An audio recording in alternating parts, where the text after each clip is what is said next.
seenaa mitiire waan laalee argeerraa an kana hubachuun koo dhugaadhaan dhugaa jedhee an kana dubbachuun koo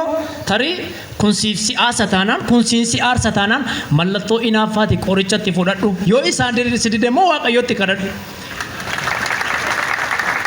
warra olaantummaa malee wal qixxummaan jaallanneef an kana dubbachuu koo akka malletti ilaallaan maatu feena na baariin wal caaluun sichin jiru al tokko du'ee bade rabbi lubbuu isaa maariin garuu shishifii biran darba anis yeroo kon gubu wanna xiqqoo lakkaa'e warra olaantummaa malee wal qixxummaa fudhachuun tabba jaratti ta'e gaafa jara eebbisan warra nama eebbisu gaafa jara leellisan warra nama leellisu callisanii waa mormuu akka beekumsaatti warreen lakkaa'atuuf qalbii adeebisu. maal taataniisi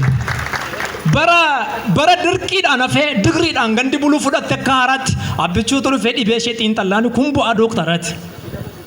biyya dhibee ishee xaxaa haqni ishee awwaalame sobduudhaaf sharaxaxuun dhugaan ishee wallaalame simboon ishee irraa haalame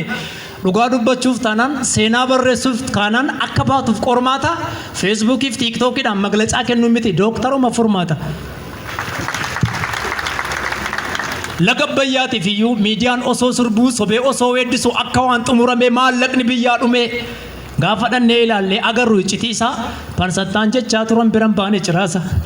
waan takkaa ta'een beekin abbichuun qaamaan deemee hooggantoota qabatee yeroo xiqqoo gidduutti abbayyaan fal argate biyya walitti araarse bakka isheen kuftee kaase amma dhugaa dubbachuuf xaxama waggaa meeqaa ji'a gidduutti hin furre gaafa inni badhaasamu Ameerikaan hinaaftee waa meeqa jechaan turre nuti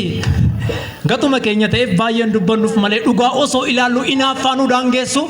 Dr. Abiyyi jennaan Afrikaatu ittiin boona maqaasaa yoo dhageessu. darbee dhagachuun akka wallaalu 90 xaxaa miilla sakaalu keessaatti duta alaatti duta Dr. Abiyyiin dhaga'een beeku ijaaree fixee riifaanii kuta. saamamnee mirga dhabne reebamnee lafee cabne wanna meeqa taane boboofnee guggubanne guyyaan kun nuuf addadha haqa jiru xiinxallee osoo dhugaa dubbanne. Finfinneen abbaan toltee dhugaan abbaaf deebi'uun bakki irreechi ganama hora finfinnee ta'uun keenyuma isa badayyuu simachuun akka haaraatti guyyaan kun nuuf addadha akka qoosaatti dhumne qabsoo dhiigaaf lafeeti yoo abbichuu ta'e waa dhiisaa lolli hin barbaachisu isa dhiibee dhufe dura bu'ee lolee kan biyyoo nyaachisu kan diina hammatee kan jaalalaan diina hammatee hojii laateef kan hojii isaa kan addunyaan jalaa kaateef haqa biyyaa bade karaatti deebise isa jalqabame haqaan xumursiise ulaa galaanaatiif kan gaafataa jiru sodaa tokko malee yaadaaf gorsa kennee kan ejjennoo isaarraa boodatti hin deebine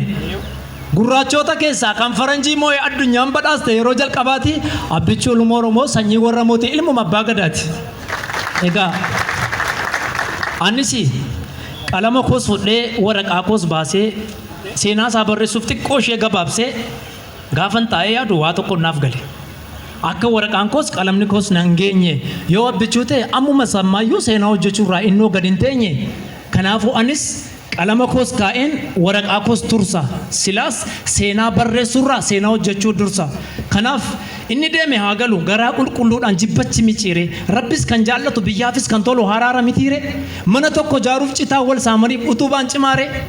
sini hooggantoota sichi qabsaa'ota gaafa si deebitan waan baay'eessan eeggata.